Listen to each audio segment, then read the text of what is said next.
What is going on, guys? ScorpionSlayer66 here, coming at you for another edition of vinyl pickups. Now, I picked up quite a handful of stuff, but it's a lot of great stuff that I've been after for a little while, so let's look at what I got. I got two cassettes, so I'm just going to kind of rifle through these real quick. The first one is Mac DeMarco Live and Acoustic Volume 1. Now, if you guys know me, I'm a huge Mac DeMarco fan, and I'm trying to get anything and everything related to the man that I possibly can. And this was just a piece I didn't have. It's a small little live set. I believe it's 7 songs. Yeah, 7 songs. And it's very just intimate and nice. And then the second cassette is of my favorite album of 2018 so far, and that is JPEG Mafia's Veteran.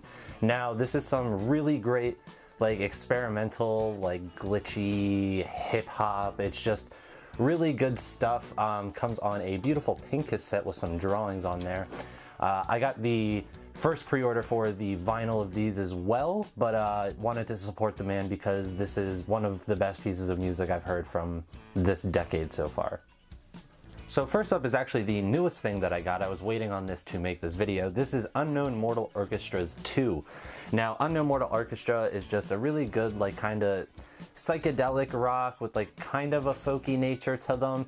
It's kind of hard to explain. They're very, like, indie folk rock psychedelic, but yeah, this is my favorite album from them. I just really think that they hit a lot of interesting songwriting concepts on this one, especially with songs like Swim and Sleep Like a Shark does. So very cool stuff. This is an original from Jaguar, the same label that Bon Iver's on, and it comes with a download and some really nice sleeves, actually.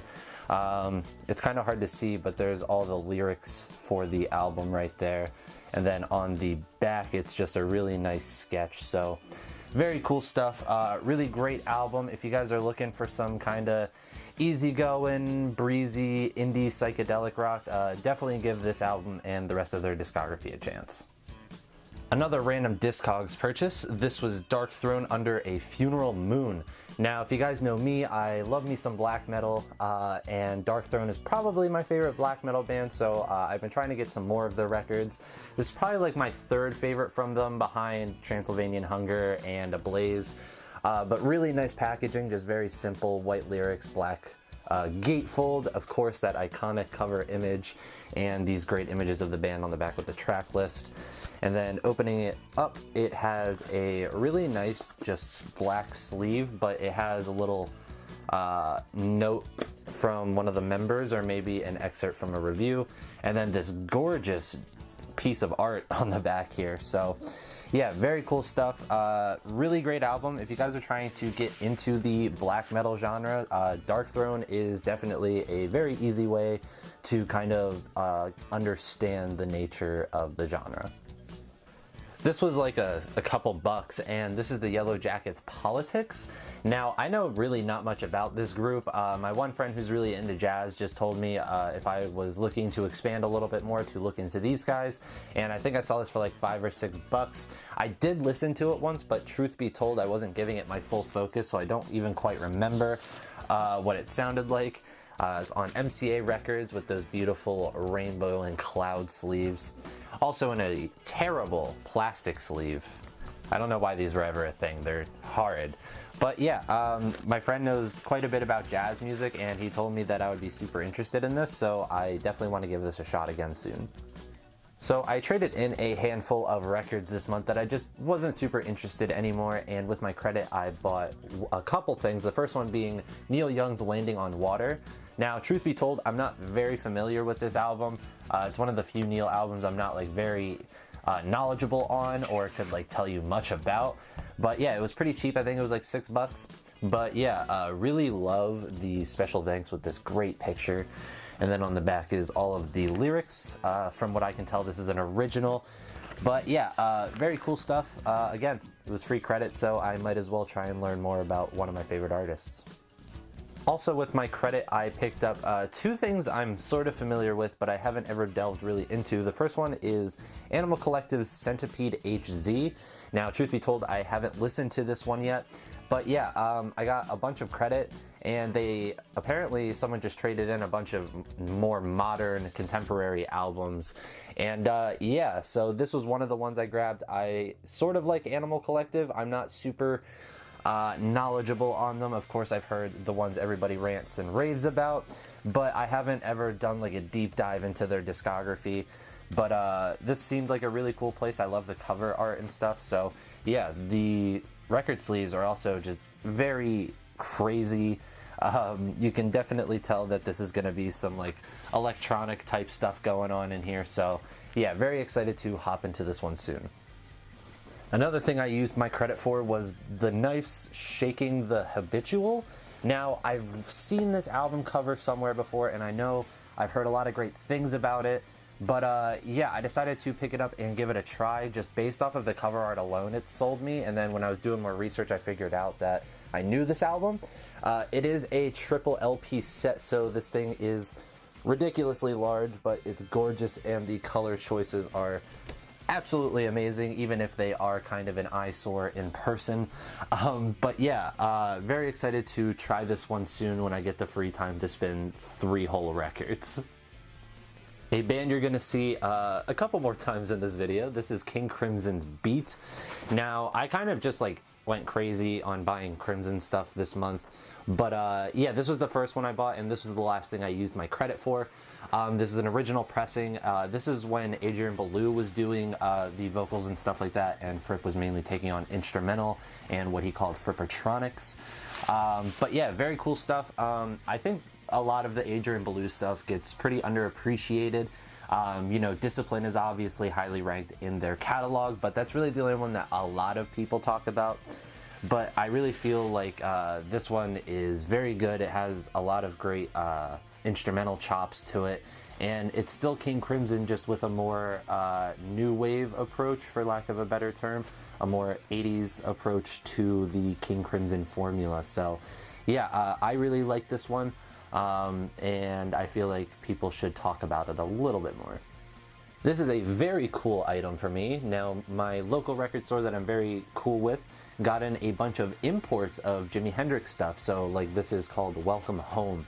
Now, I didn't recognize any of the titles of any of these tracks on here, so this was the one I went for. All of the other ones they got in had at least one song I knew, but I just wanted to see something very obscure, kind of out there, not really well known for the Hendrix catalog. So very cool stuff. It's really interesting. Like I said, it is an import, so it has like these strange kind of bootleg looking labels, but I'm sure it's a legit label. It's called a Time Wind. Very, very strange, but yeah, still really cool. I haven't gotten to spin this yet because I've just been so busy the last couple weeks, but yeah, very excited to do that when I get the chance, and you guys know how much of a fan of Hendrix I am, so this was definitely coming home with me. Another jazz recommendation from my friend Kobe. This was Wes Montgomery's A Day in the Life. Now, he just told me to check out Wes Montgomery, and this was the only one I could find. I know it's not like one of his higher ranked albums, but again, I haven't gotten a chance to spin this one yet, but I really like the package design, just very simple, very sleek. I love that picture of the cigarettes. Just really well done and well laid out record. So very happy to have this, and I hope I get to listen to it soon.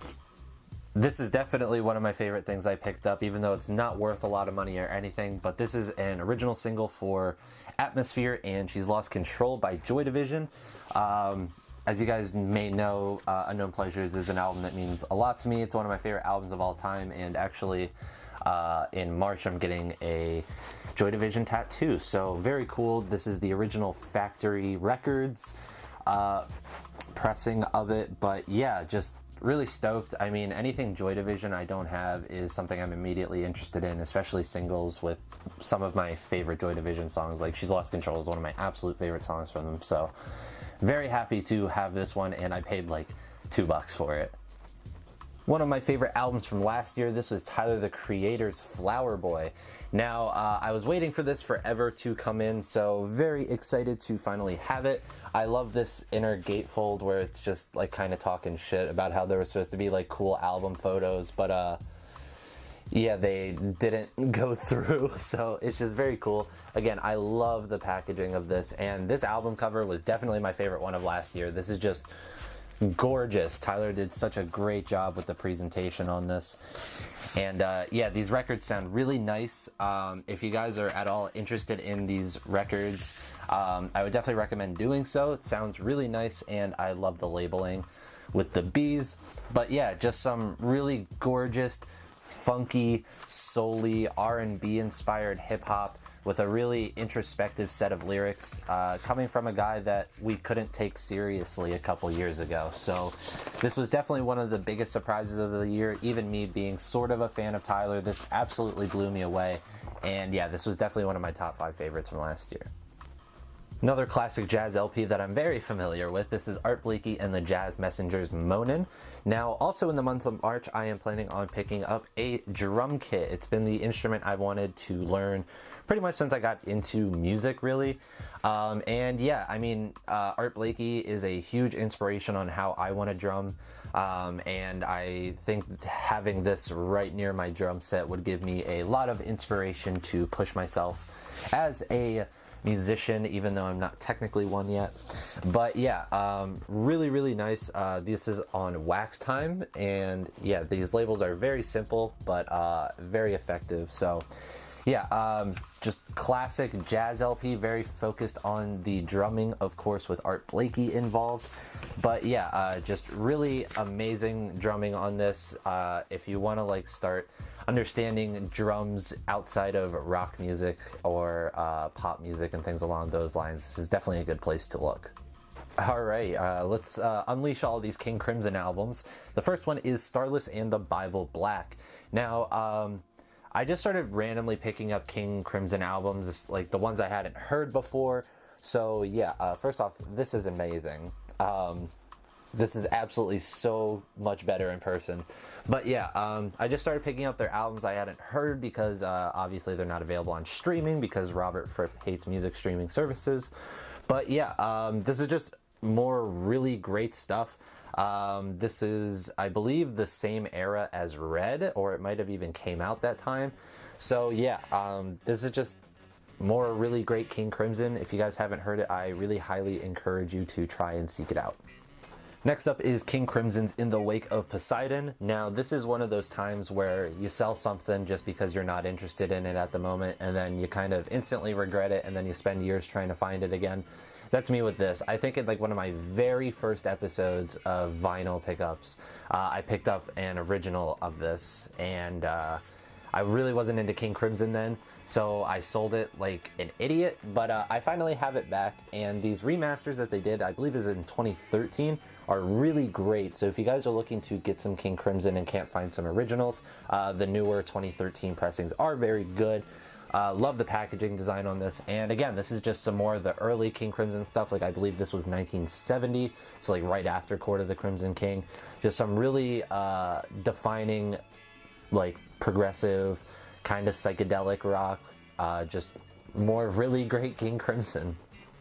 And I believe this is the last King Crimson album I picked up this month, and this is Lizard. Now, this is definitely one of the more underrated albums in their canon, I believe. This is definitely one of my favorites.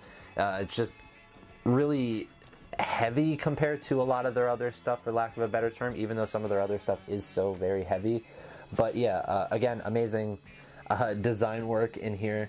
The lyrics all over here, this beautiful gold and white like swirl. So yeah, again, I can only say it so much. King Crimson was just such a fantastic band, and they really never released like a horrible album, and there's still more King Crimson I want. So yeah, just if you see this stuff around and you have never heard it, I really highly encourage you to do so. An artist that I need way more records from, this is Brian Eno's Before and After Science. Now, Eno is an artist that is like really pretty huge in my life. A lot of my favorite bands worked with him or were inspired by him, and I just love a lot of his solo work, but it's kind of hard to find in my area, and I usually just don't think about ordering it.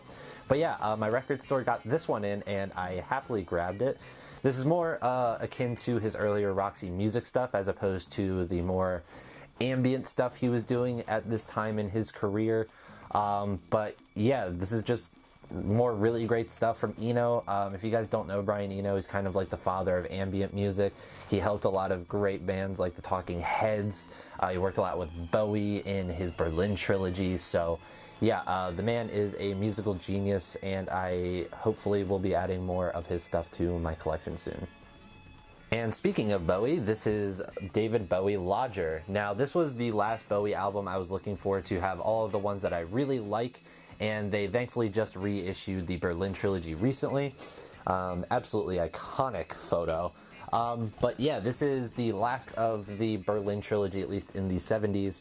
And this is definitely one of my favorite Bowie records. I know a lot of people aren't as hot on it as I am, but I just really love the Talking Heads Eno influence that's all over this record.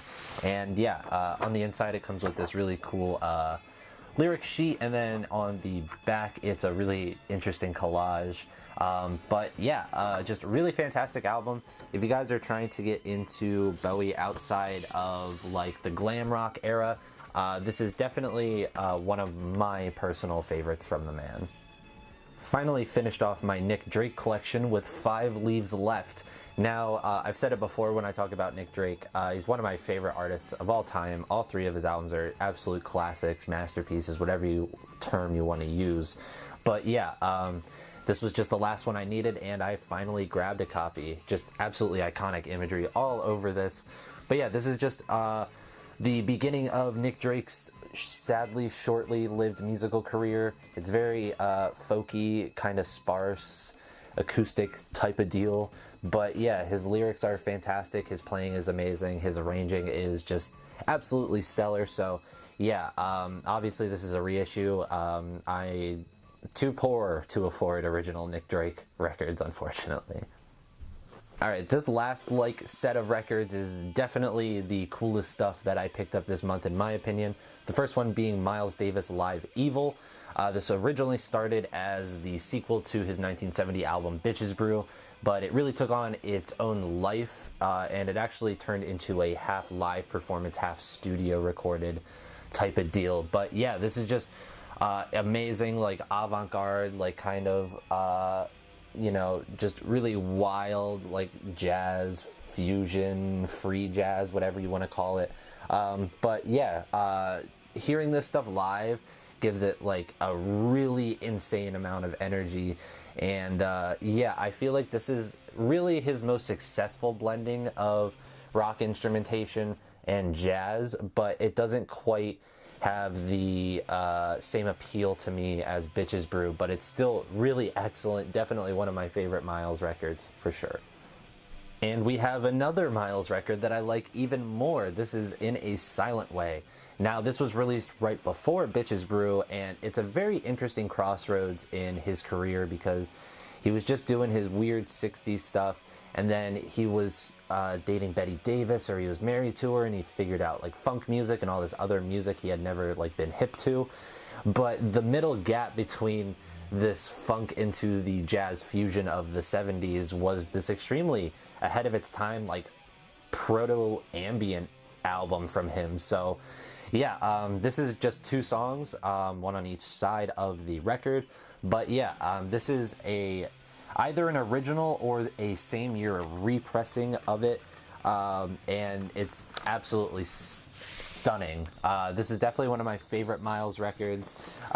It's just so ahead of its time, and it still remains to be something that never ceases to amaze me with jazz music, that this was being made right before Miles was doing some of the most wild jazz fusion out there. So very cool stuff, and yeah, definitely stoked to finally have this one in my collection. So I got 2 original Zappa albums this month, the first one being Chunga's Revenge. Definitely one of my favorite Frank albums. This was the one he made right after Hot Rats. And this is just really wild, frantic, hilarious, psychedelic garage rock music from a musical genius. But yeah, again, Frank always had really interesting design stuff as well. But yeah, Frank Zappa, just one of my favorite artists of all time, and I finally decided to start grabbing more of his records. And again, this is an original, so this is very cool for me to have. So second to last album of this month is an original copy of Frank Zappa and Captain Beefheart and the Mothers of Invention's Bongo Fury. Now this is one of my favorite Zappa albums, definitely top 3 for me. I just think that this was an amazing blend of Beefheart's wild vocals, his very amazing soprano sax playing, his wild stage performances, and Zappa's just kooky nature with music, and his energy live, and the Mothers of Invention's energy live. It's just a really amazing live album, and it's just fucking insane and hilarious from cover to cover. And the last thing I picked up for this month, I definitely saved the rarest piece for last. This is the Mac DeMarco Salad Days demo standalone vinyl. Now there was a box set that this came in where it was its own separate record, but one time they pressed standalone copies and it's become pretty hard to find, a little expensive, and sought after by fans and collectors alike. But yeah, I finally paid for a copy of this because Mac DeMarco is the love of my life and I need to have everything he's ever been involved in. But yeah, very, very cool stuff. If you guys have never heard these demos, it's very interesting. They're very different, but you can always tell what songs are what if it's not labeled as such. But yeah, again, love this. If you guys don't know, I actually have a Mac DeMarco Salad Days tattoo right here on my connecting bone joint thing here. So yeah, Salad Days means a lot to me, and it just kind of made me, as a collector, want this in my life. So very happy to finally have it, and maybe one day I'll get that box set. So that is everything I picked up in February, guys. Let me know down in the comments what was your favorite thing I picked up, and while you're in the comments, hit that like button, subscribe, and until next time, guys, take care.